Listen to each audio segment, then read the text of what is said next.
Hey guys, what is up? I have got another project coming your way right now. And this project actually is predicated by some problems I've been having. And let's talk about the problems first, and then we'll go ahead and get into the car that I'm going to be working on. Really, there's going to be a few cars, but for this video, we got one car. So what happened, I've been working on this particular car right here. Let me get a glove. What I have here is a Hot Wheels Porsche GT3. This is the Dima design GT3 that I think first came out in about 2015, 2016. Really, really great car, and I think it's my favorite of the Hot Wheels GT3s. I really love this casting. And so that's why I chose this for a project. And I don't know, about a week and a half ago, this had a absolutely stunning candy red paint job on it. It was really one of the best candy jobs I'd ever done on a car. And when it came time to put down the clear coat, I just messed it up, right? It completely failed in that clear coat. And I got a little frustrated, but I also needed to take a step back and figure out, what's going on and how I can figure out, how to fix it. And what happened is, well, let me grab this. This is my new airbrush. This is an Iwata Eclipse, which is a fantastic airbrush. But there's an issue with this in its stock configuration. So this comes out of the box with a 0.35 nozzle. And the problem with that is that I've been trying to transition to this as my clear coat of choice. This is Createx 4053. It's their high gloss. It's fantastic, and I know now it's fantastic, so I've figured out these problems. The guys at Createx really only recommend to run no smaller than a 0.5 nozzle on an airbrush. This with the 0.35 is just... it just didn't work for me. Maybe some guys are able to do it, but it just didn't work for me. So what I did, I took the nuclear option and I bought another airbrush.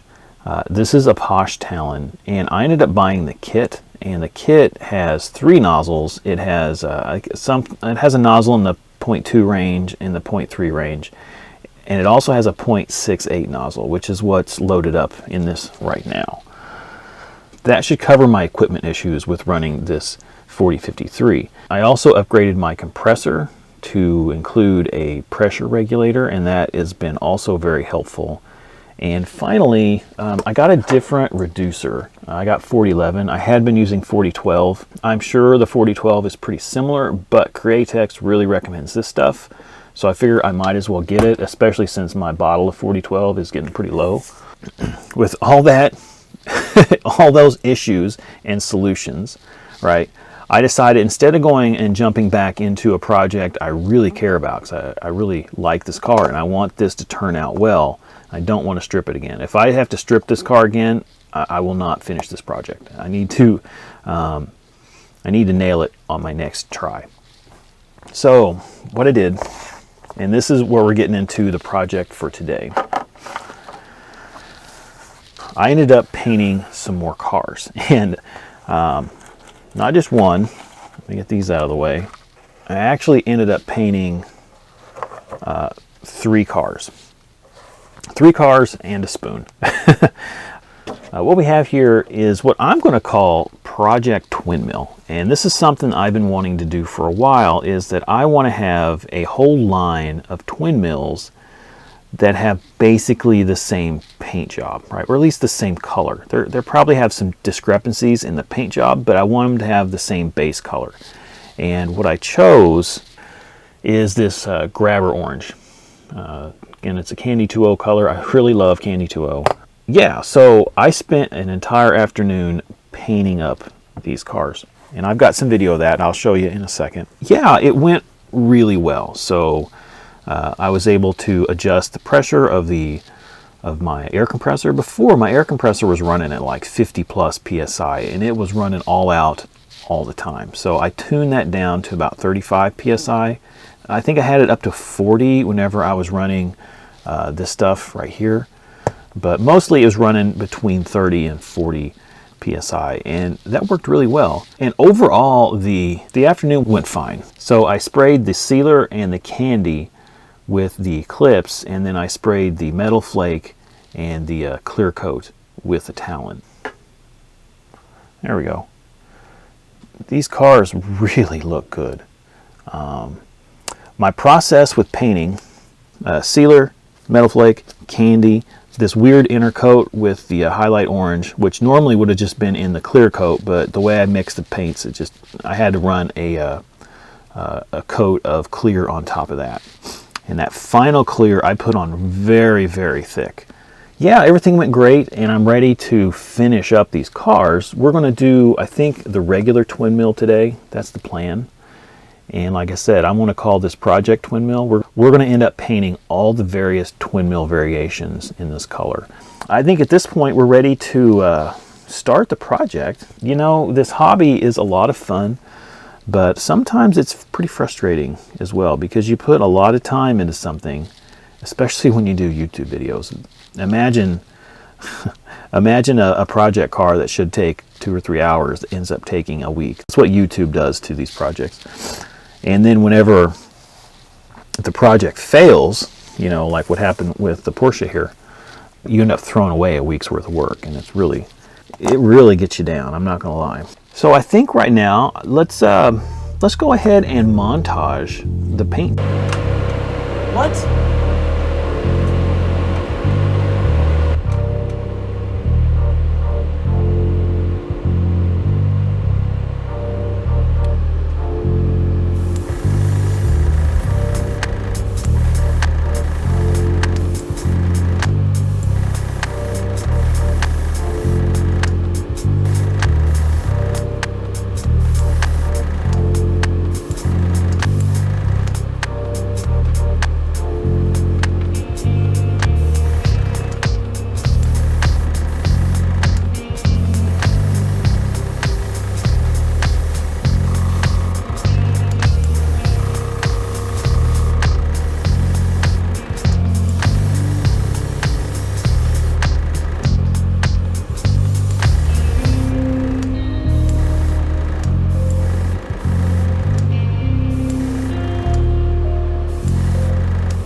So the plan with the twin mill, it's going to be pretty basic, to be honest with you. I'm going to do some masking.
Alright, so we are all done with painting the seats, and overall I think it turned out pretty darn good. It's not a perfect coat of candy, but it's good enough. You're barely going to be able to see these anyway. So yeah, I had a little bit of the sealer come off whenever I took the tape off, but for the most part I'm pretty happy. So let's go ahead and get the rest of the mask off, and then we got a couple little details I'm going to hand paint in, and then we're going to get to the base.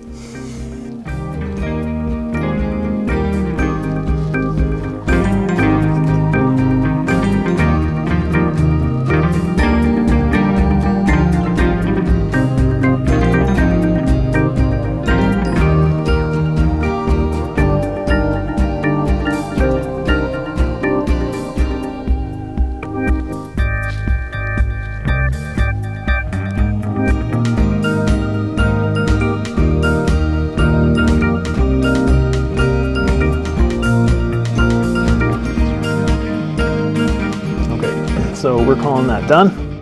You know what? I was going to narrow the axles and mount them in this little brass tube. The issue with the slide-on bearings is that they add a little bit of width to your axle. Since this has such a deep dish, I think the width is going to be okay.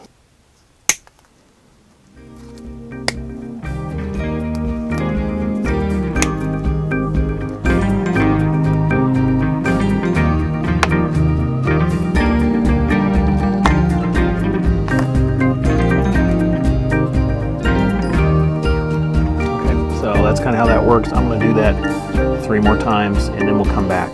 So we need bearings.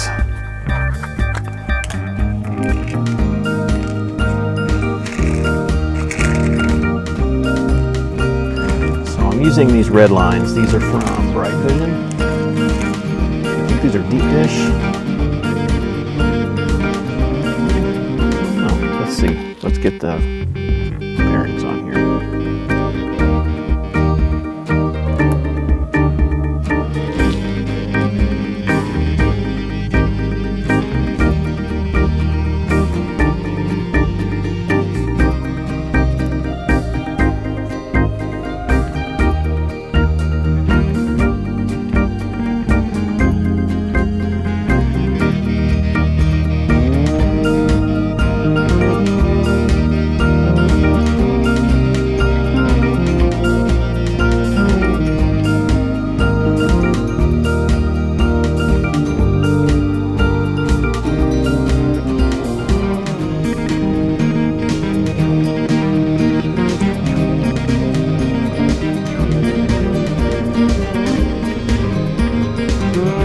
Now we need to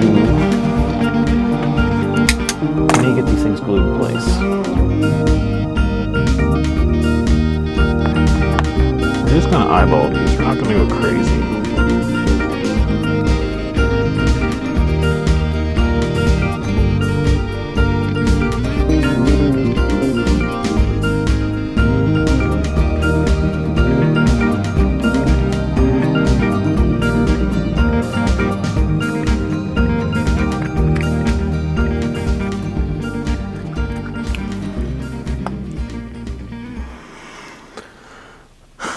Okay, I think we're going to call that good.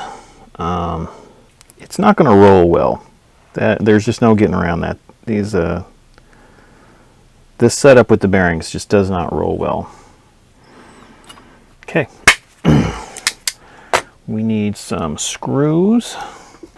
Okay guys, I think we're all finished. Let's go ahead and reassemble and see how this turned out. Yeah, I think this is going to be looking pretty sweet.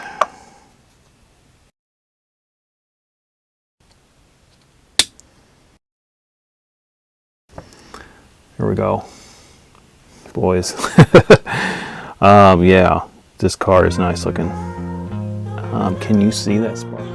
All right, boys, we are ready to wrap this up. Let me tell you what, the sparkle on this twin mill would make a bass boat jealous. It is, it's crazy. And yeah, I'm feeling really good about where I'm at with my equipment and my technique. I think I'm ready to take on some more challenging projects. But first, we have some more twin mills to take care of. And yeah, once those are done, I have some more on the way. All right, guys, that's going to do it for me. I hope you enjoyed the video. And yeah, I'll catch you next time. All right, y'all take care.